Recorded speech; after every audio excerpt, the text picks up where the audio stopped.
So part of what we're doing when we come together is we're going into, and I'd like to really go into that space of a trance. You're going to do a self-trance, and you're creating this self-trance of the goddess that you are. But that goddess may have never lived before. So that's one thing I'd like to say is that, like, maybe it's not Durga, maybe it's not Kali, maybe it's not Lakshmi, maybe it's not one of these like Tibetan consort. Like maybe there isn't an iconography for the goddess that you are creating. So it's a very kind of creative time because of that. You are the iconography for the goddess that you are creating.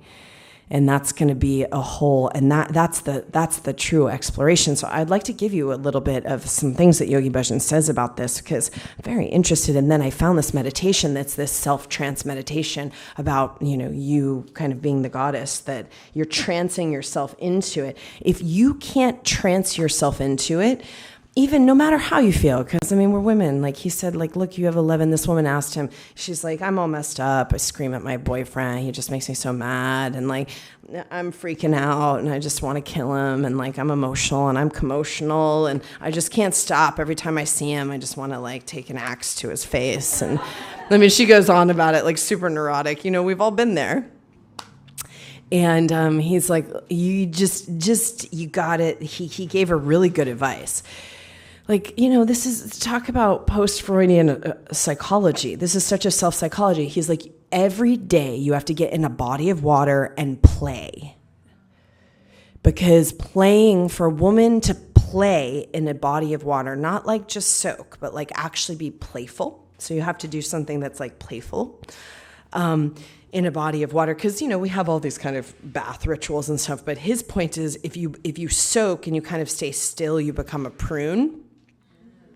But if you play, the water doesn't affect you that way. It actually, like, it's and so he gave her this, prescription. Get in a body of water every day. If you're really like whacked out and you can't kind of get your emotions balanced, you have 11 moon centers. You're cycling through there. There's all sorts of things happening. He's like, just get in a body of water and play. And it can be your bathtub. It can be any body of water. He said he also, for those of you who don't like the cold showers, he said it can be any temperature.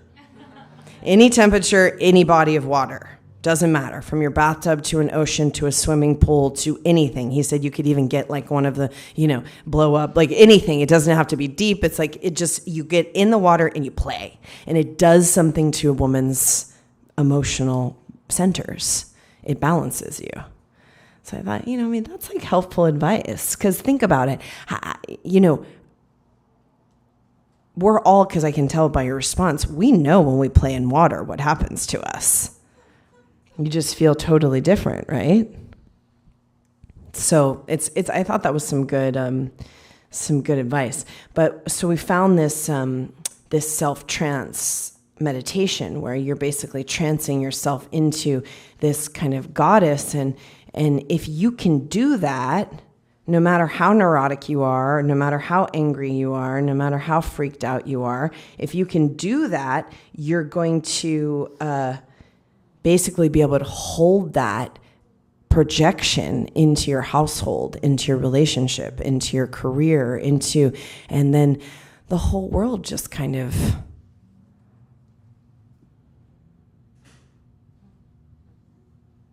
And I was thinking about this because I had this experience where this, like, kind of like big, he's known as like quite a sex symbol. And, especially among women, if you like know who this guy, it's like,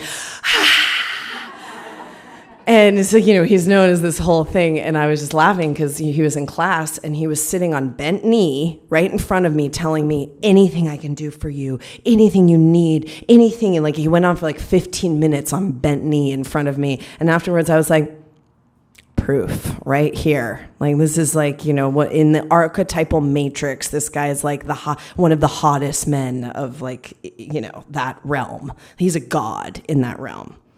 And he was this happened just a couple of days ago. He was on bent knee telling me anything he could do to serve my mission.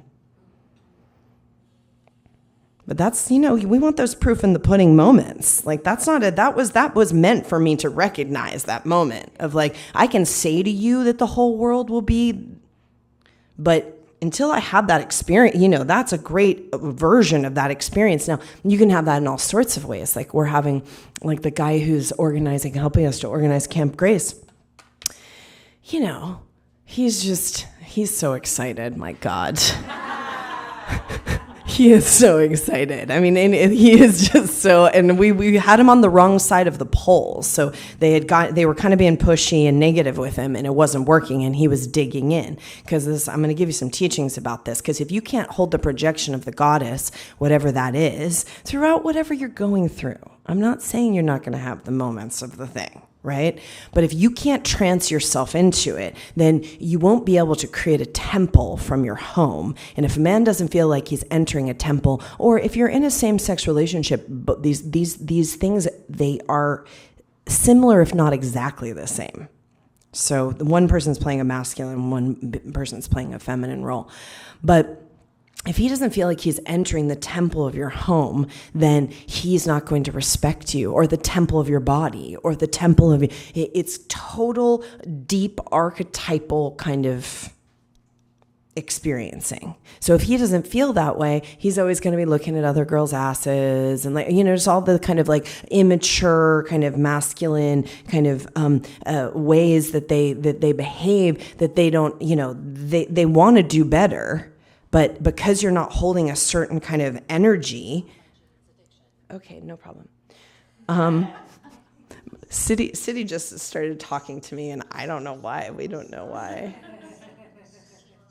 But she is playing some Jane's Addiction. Okay, girl, like you're punk rock. I get it.